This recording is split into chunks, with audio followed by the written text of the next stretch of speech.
Assalamualaikum warahmatullahi wabarakatuh. Selamat pagi dan salam sejahtera untuk kita sekalian. Alhamdulillah pada hari ini kita dapat bertatap muka kembali dan kita akan melanjutkan kembali perbincangan kita terkait dengan mata kuliah Sosiologi Politik. Pada kesempatan ini saya ingin menyampaikan materi terkait dengan mobilitas sosial. Jadi sebelum saya akan memberikan materi dari slide yang akan saya tampilkan, maka saya ingin mengawali bahwa kita ini hidup pada sebuah lingkungan di mana ada kemungkinan perubahan itu terjadi pada orang-orang yang ada di sekitar kita, bahkan diri kita sendiri. Ada kalanya kita menyaksikan terjadinya perubahan yang di situ bisa kita buat kesimpulan terjadinya kenaikan status. Misalkan dari yang tadinya tidak memiliki ekonomi yang mapan, kemudian karena orang tersebut bersekolah, kemudian bekerja dengan lebih giat, maka dia mendapatkan perekonomian yang lebih baik lagi. Nah, itu adalah contoh yang termasuk di dalam mobilitas. Mobilitas, lebih tepatnya mobilitas sosial yang mengalami kenaikan. Ada kalanya juga mungkin kita melihat orang-orang di sekitar kita atau siapapun ya dalam sebuah peristiwa di mana yang tadinya dia orang kaya tiba-tiba kemudian dia mengalami kebangkrutan sehingga kemudian dia tidak mendapatkan tidak memiliki apa-apa. Nah, itu juga adalah bagian dari mobilitas sosial yang mengalami penurunan. Nah, kita hari ini akan membahas tentang mobilitas sosial itu dari sisi yang beragam. Saya akan tampilkan terlebih dahulu materi kita pada kesempatan hari ini ya. Jadi kita hari ini membahas tentang sebuah materi terkait dengan mobilitas sosial. Oke, sebentar, mobilitas sosial. Ini saya sedang mencari ya, mobilitas sosial. Ini dia. Kita lihat materi kita, ini ya, mobilitas sosial. Akan saya besarkan terlebih dahulu.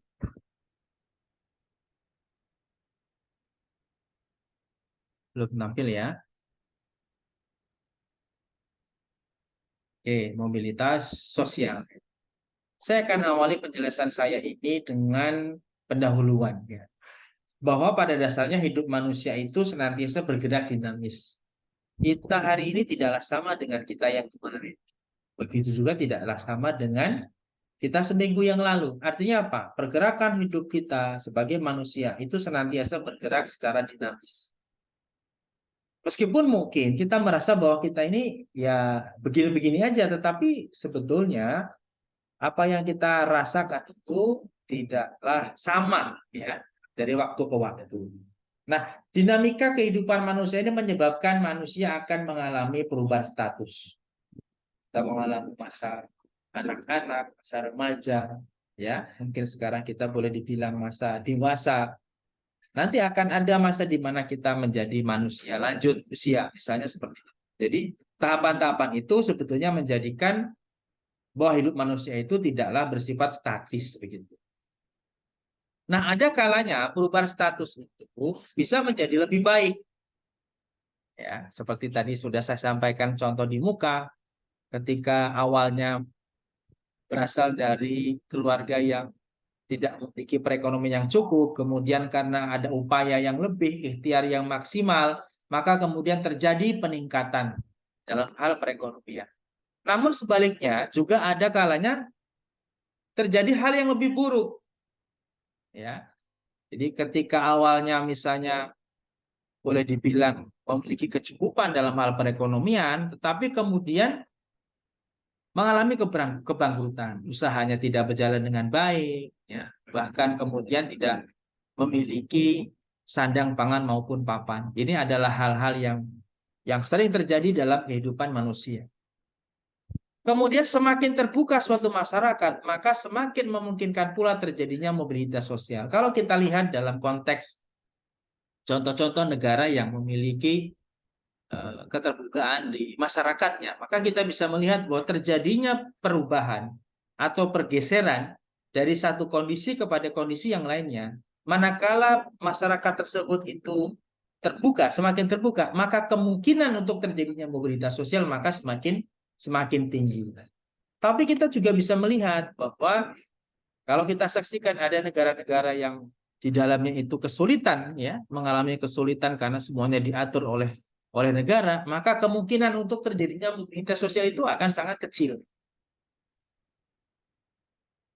Kita bicara tentang mobilitas sosial, sebetulnya bicara tentang 3 hal pokok. Yang pertama adalah perubahan kelas sosial, ya, baik itu sifatnya ke atas, naik berarti, ataupun dia ke bawah, yang artinya terjadi penurunan.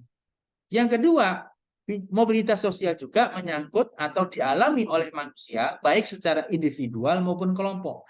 Bisa saja kemudian terjadi tidak pada setiap orang, gitu ya, tapi hanya terjadi pada sebuah kelompok, atau bahkan sebaliknya, tidak pada setiap kelompok, tetapi pada setiap orang. Dan yang ketiga, terjadi dampak sosial. Jadi muncul pengaruh, gitu ya, terhadap kelas sosial yang baru, hasil dari perolehan yang didapatkan baik secara individual maupun kelompok. Jadi ketika misalnya terjadi tadi misalnya kenaikan perekonomian, maka status ekonominya meningkat. Begitu juga sebaliknya, kalau misalnya terjadi penurunan perekonomian, berarti status sosial yang bersangkutan juga mengalami penurunan. Ini adalah hal-hal pokok ketika kita bicara tentang mobilitas sosial. Nah, kalau begitu, apa sih sebetulnya yang dimaksud dengan mobilitas sosial? Kita akan lihat pengertiannya, ya. Apa sebetulnya yang dimaksud dengan mobilitas sosial? Kalau bicara asal kata dari mobilitas, ya, asal katanya berasal dari bahasa Latin, yaitu mobilis, yang maknanya adalah mudah dipindahkan. Kita punya pemahaman yang sama, ya. Kalau mobile phone itu berarti kan telepon yang bisa bergerak, gitu ya. Maka di sini mobilis maknanya adalah mudah dipindahkan atau banyak bergerak dari satu tempat ke tempat yang lainnya. Nah, sementara kata sosial yang ada pada istilah mobilitas sosial itu mengandung makna gerak yang melibatkan seseorang atau sekelompok warga dalam kelompok sosial. Artinya mobilitas sosial ini terjadi pada lingkungan sebuah kelompok masyarakat. Jadi kalau begitu bisa disimpulkan bahwa mobilitas sosial itu adalah perpindahan posisi seseorang atau sekelompok orang dari lapisan yang satu ke lapisan yang lain. Jadi sekali lagi kalau kita bicara tentang mobilitas sosial itu pengertiannya adalah perpindahan posisi seseorang atau sekelompok orang dari satu lapisan yang satu ke lapisan yang lainnya. Jadi definisi ini sebetulnya sudah menegaskan bahwa mobilitas sosial itu akan senantiasa bergerak, ya, tidak bersifat statis, ya, tidak diam saja, tetapi dia terus bergerak menuju ke arah yang apakah dia mengalami kenaikan ataupun mengalami penurunan.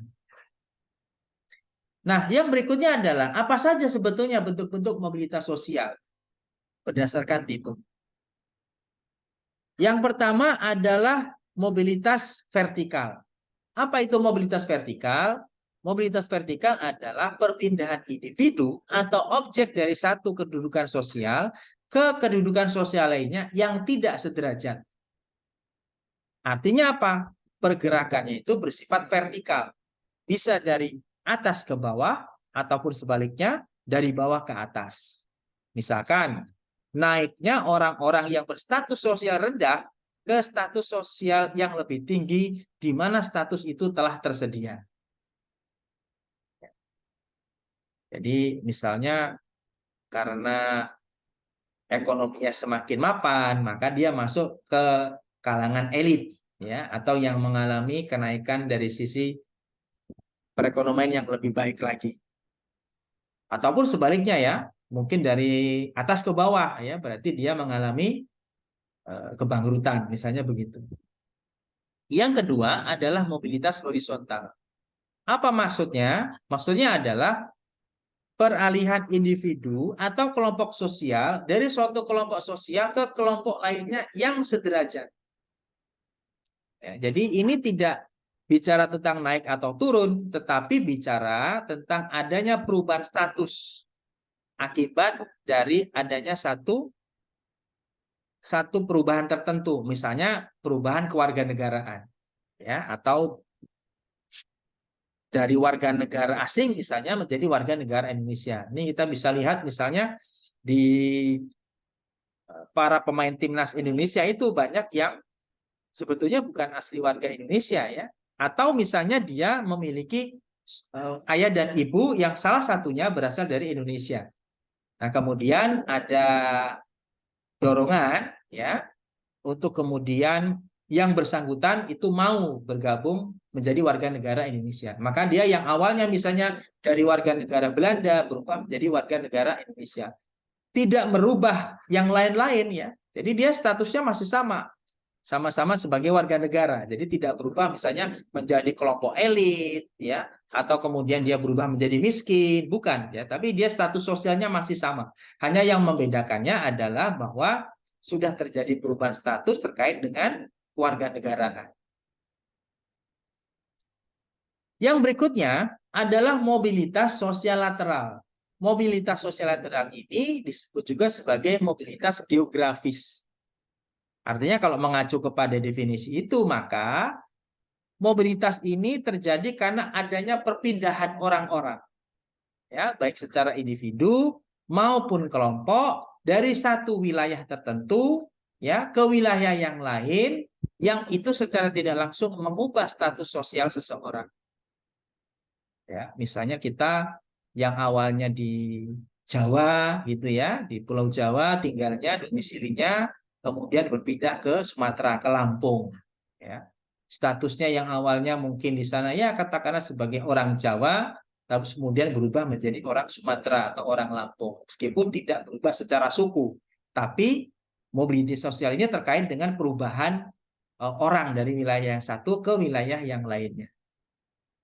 Yang berikutnya adalah mobilitas struktural, yaitu mobilitas yang disebabkan karena inovasi teknologi, urbanisasi, pertumbuhan ekonomi, peperangan, dan kejadian-kejadian lainnya yang mengubah struktur dan jenis kelompok-kelompok dalam masyarakat. Ini banyak terjadi, ya.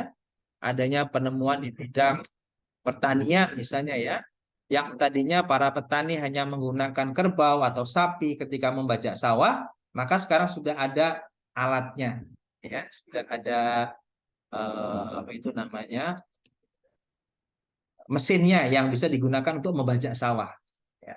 Itu merupakan perubahan mobilitas struktural, ya, karena adanya inovasi dari teknologi. Begitu juga, ya, ternyata terjadi yang disebut dengan urbanisasi.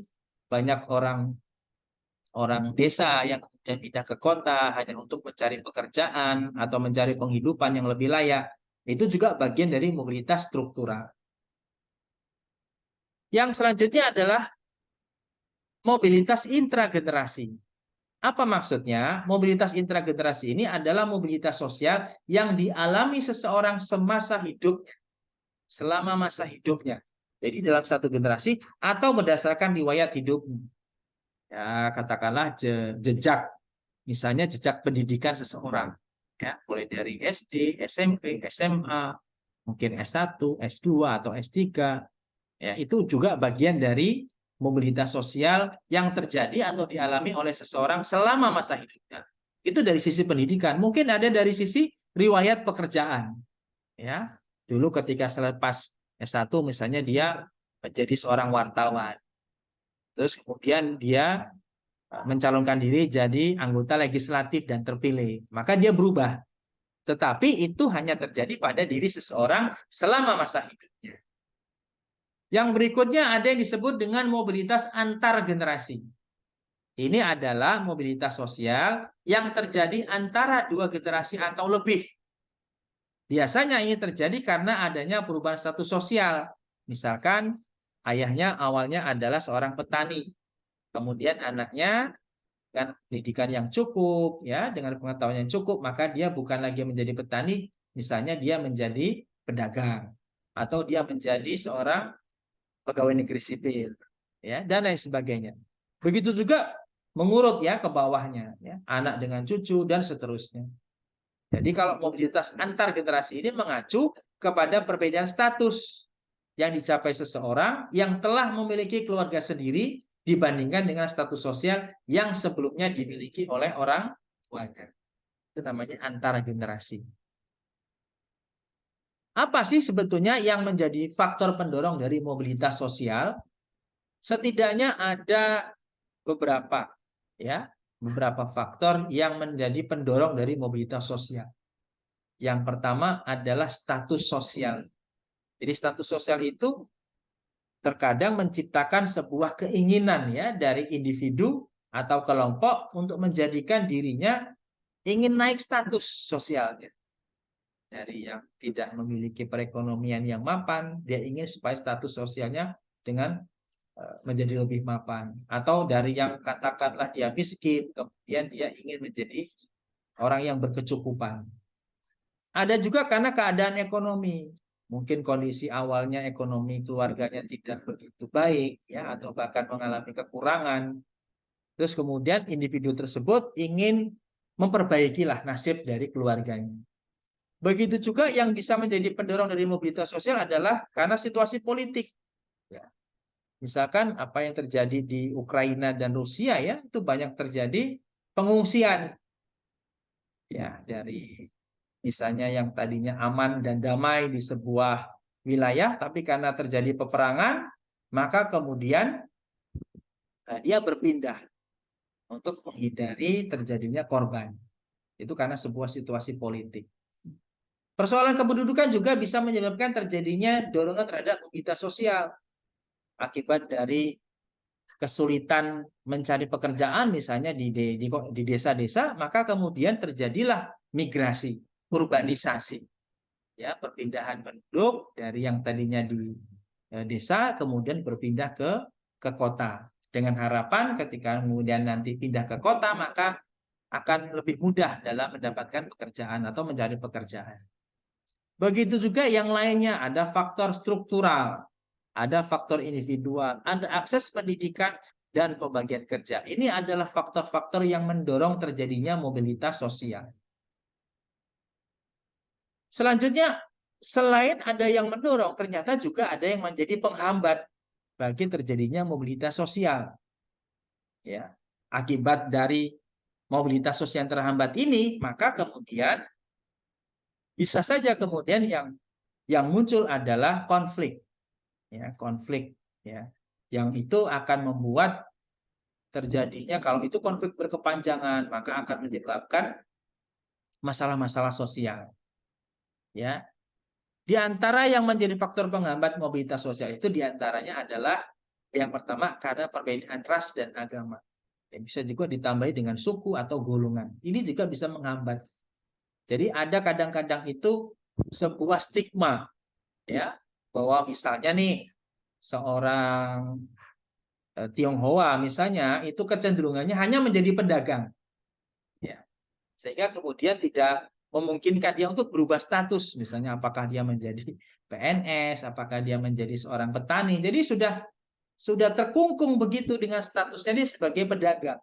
Padahal sebetulnya ini adalah hal yang bersifat cair ya. Siapapun itu bisa dan berhak gitu untuk menentukan dia mau berstatus apa. Begitu juga persoalan agama. Yang kedua, yang menjadi penghambat terjadinya mobilitas sosial, perpindahan sosial ini adalah adanya diskriminasi kelas. Munculnya kelas-kelas, ya, kalau di Indonesia mungkin sangat terbatas ya, atau tidak menjadi hal yang urgent ya. Tapi mungkin di beberapa negara yang punya sebuah paradigma tertentu itu kemudian menjadi sebuah masalah. Ya, ada kelas-kelas misalnya dia yang disebut dengan kelas apa namanya, ekonomi paling bawah ya, kelas bawah, ada kelas menengah, ada kelas atas lah begitu. Nih akibat dari yang apa, perlakuan yang tidak sama di antara kelas-kelas yang terjadi, maka kemungkinan untuk terjadinya mobilitas juga akan semakin sulit. ini akan membuat bukan hal yang mudah untuk misalnya terjadi mobilitas sosial. Yang ketiga adalah pengaruh sosialisasi yang kuat. Ini juga bisa menjadi bagian dari yang menghambat terjadinya mobilitas sosial. Ya. Jadi akibat sebuah informasi yang mungkin bersifat top down, ya, yang mengatakan bahwa tidak perlu kita melakukan sebuah upaya untuk merubah, misalnya terkait dengan pencarian pekerjaan, ya cukup di desa saja. Bisa saja kemudian tidak akan merubah keinginan dari masyarakat desa untuk pindah ke kota, gitu. Karena sosialisasinya kuat. Ya, kalau hanya sekedar sosialisasi sebetulnya itu masih kurang. Jadi kalau misalnya tidak diperkuat dengan basis-basis sumber-sumber ekonomi di desa, maka itu menjadi hal yang percuma saja, gitu. Kemudian masalah lainnya yang juga menjadi penghambat dari masalah mobilitas sosial ini adalah faktor kemiskinan. Kadang-kadang ini bukan kita kemudian mencoba untuk memarginalkan, ya, atau katakanlah mengunderestimate-kan mereka yang berada pada bagian yang disebut dengan orang miskin, ya. Terkadang memang agak sulit kemudian merubah mindset, ya, paling tidak mindset lah, ya, mindset dari mereka untuk kemudian mau merubah, karena kadang-kadang itu ada yang disebut dengan kemiskinan yang bersifat struktural, gitu. Artinya kemiskinan yang diciptakan. Ini sebuah apa, hal yang harusnya kita hindari. Jangan sampai terjadi bahwa miskinnya itu adalah kemiskinan yang diakibatkan karena kemiskinan struktural yang diciptakan. Harusnya, makanya kemudian dalam konteks ini sebetulnya yang perlu dilakukan oleh mereka yang punya kepentingan, apakah itu pemerintah atau para tokoh masyarakat, adalah bagaimana meyakinkan bahwa persoalan kemiskinan ini adalah persoalan yang sebetulnya bisa kita upayakan, bisa keluar dari kemiskinan. Jadi kita misalnya kalau tokoh-tokoh agama mengatakan bahwa kita itu harus berusaha semaksimal mungkin, ya, bahwa tidak ada satu kaum itu yang tidak bisa berubah kalau kaum itu mau melakukan perubahan dulu secara mandiri. Tidak akan berubah suatu kaum kalau kaum itu sendiri yang tidak mau memperbaikinya, kira-kira begitu. Kemiskinan itu akan tetap miskin manakala orang miskin tidak mau berubah menjadi orang yang lebih mapan ekonominya, kira-kira begitu kalau dibuat secara analog. Sehingga kemudian hambatan-hambatan terhadap mobilitas sosial ini terkait dengan persoalan kemiskinan seharusnya bisa dihindari. Begitu juga dengan perbedaan jenis kelamin. Terkadang ini menjadi sebuah unsur atau sebuah komponen yang mungkin menghambat bagi kemajuan seseorang. Misalnya masih banyak sampai hari ini bahwa yang mencari bahwa seorang perempuan misalnya itu ya hanya di rumah, misalnya begitu, ya. Ini masih ada sampai saat ini yang punya pandangan seperti ini. Ini sehingga kemudian akan berimbas kepada faktor yang lainnya, misalnya persoalan pemenuhan kebutuhan ekonomi keluarga yang ternyata kalau misalnya hanya dari sisi yang laki-laki saja kemudian yang bekerja itu tidak cukup, gitu. Sehingga kemudian perlu ada di situ kesetaraan dalam satu sisi, ya. Mungkin tidak semua juga, ya. Misalkan ada nih olahraga yang memang di situ membutuhkan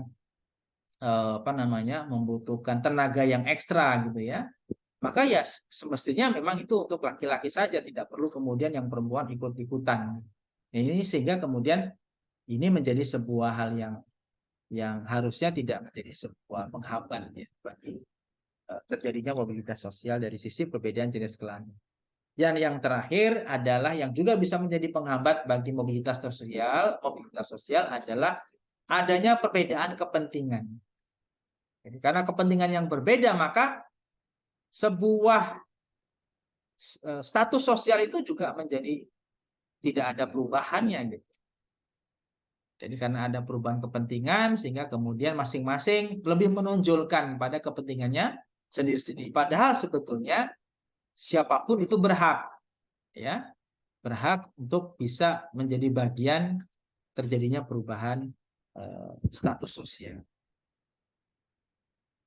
Nah, kemudian apa saja saluran-saluran dari mobilitas? Ada banyak ya, saluran-saluran mobilitas. Bisa melalui perkawinan, bisa melalui lembaga keagamaan, bisa melalui organisasi ekonomi, pendidikan, bahkan angkatan bersenjata, bahkan juga organisasi profesi.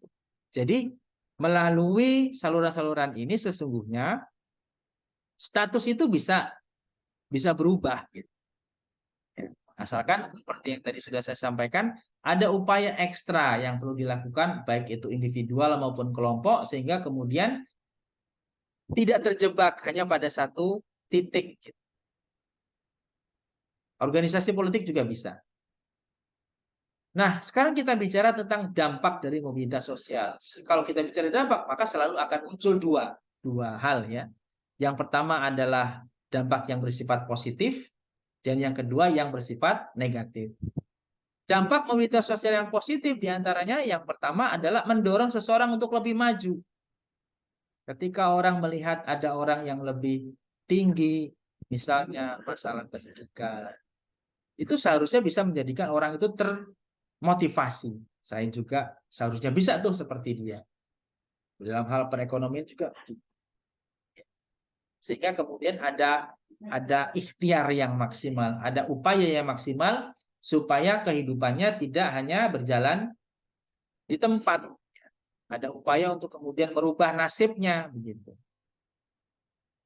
Yang kedua adalah mempercepat tingkat perubahan sosial masyarakat ke arah yang lebih baik. Atau sebaliknya sebetulnya ke arah yang tidak baik juga bisa saja. Seperti misalnya, tapi ini kita bicara positif ya. Kalau positif berarti yang lebih baik lah ya. Misalnya transisi perubahan dari satu kepemimpinan ke kepemimpinan yang lain. Mungkin saja akan bisa membuat yang terjadi adalah menuju kepada yang lebih baik lagi. Dan yang ketiga, dampak dari mobilitas sosial ini bisa meningkatkan integrasi sosial, kesatu paduan. Ya, kalau sudah sama-sama berstatus sosial yang sama, ada kemungkinan punya kesamaan pandang. Ya. Sehingga kalau misalnya diajak gotong royong, misalnya yang paling sederhana itu misalnya urunan gitu, maka dengan cepat bisa dilakukan karena semuanya punya pandangan yang sama bahwa memang ini membutuhkan pembiayaan. Sementara ada juga yang berdampak negatif dari adanya mobilitas sosial. Apa itu? Misalkan terjadinya konflik. Peperangan itu kan konflik ya. Jadi akibat dari adanya sebuah kepentingan politik yang berbeda, maka kemudian terjadilah yang disebut dengan konflik. Apalagi kemudian konflik yang sampai kemudian mengangkat senjata, ini pasti tentu akan berdampak hal yang buruk begitu pada masyarakat. Yang kedua dampak negatif dari mobilitas sosial adalah berkurangnya solidaritas kelompok. Lebih banyak yang terjadi ini adalah individual. Saya mau lebih baik ekonominya karena saya tidak mau terjebak pada sebuah status di mana saya akan selalu miskin terus misalnya. Tapi kemudian, nah sehingga kemudian dia kadang-kadang individualis gitu. Padahal sebetulnya dalam konteks bermasyarakat juga sangat diperlukan ya kekeratan antar individu dalam kelompok masyarakat. Yang ketiga, akibat yang bersifat negatif dari mobilitas sosial bisa menimbulkan terjadinya gangguan psikologis. Ini kalau misalnya harapan tidak sesuai dengan kenyataan. Sudah berjuang dengan maksimal, dia sudah berusaha dengan maksimal, tapi ternyata hasilnya tidak sesuai. Padahal dia sudah kerja dengan keras, tapi kok pendapatannya kok hanya segini-gini aja ya. Dia sudah berusaha dengan menggunakan segala macam strategi, segala macam apa namanya tindakan yang perlu dilakukan, tapi ternyata tidak sesuai dengan yang diharapkan. Akibatnya karena dia selalu dalam posisi yang ingin mencapai yang paling tinggi, paling besar gitu ya. Sementara hasilnya tidak sesuai dan juga tidak diiringi dengan kepasrahan kepada Tuhan misalnya, maka yang terjadi justru sebaliknya adalah hal yang negatif. Jadi, gangguan psikologis, susah untuk tidur, sulit untuk tidur. ya, kemudian iri, muncul iri atau dengki kepada mereka yang katakanlah lebih baik dalam hal ekonomi misalnya dan lain sebagainya lah. Nah, jadi boleh saya simpulkan, memang kalau kita bicara tentang mobilitas sosial itu, maka di dalamnya pasti mengandung unsur terjadinya perubahan sosial, baik itu yang bersifat kenaikan ya, ataupun penurunan. Jadi, pada hakikatnya kalau kita bicara mobilitas sosial itu ya pergerakan yang terjadi di antara masyarakat, baik itu individual maupun kelompok. Demikian saya kira materi perkuliahan ini yang bisa saya sampaikan tentang mobilitas sosial. Semoga seluruh mahasiswa bisa memahaminya dengan baik. Saya kira itu saja dan saya akhiri. Assalamualaikum warahmatullahi wabarakatuh.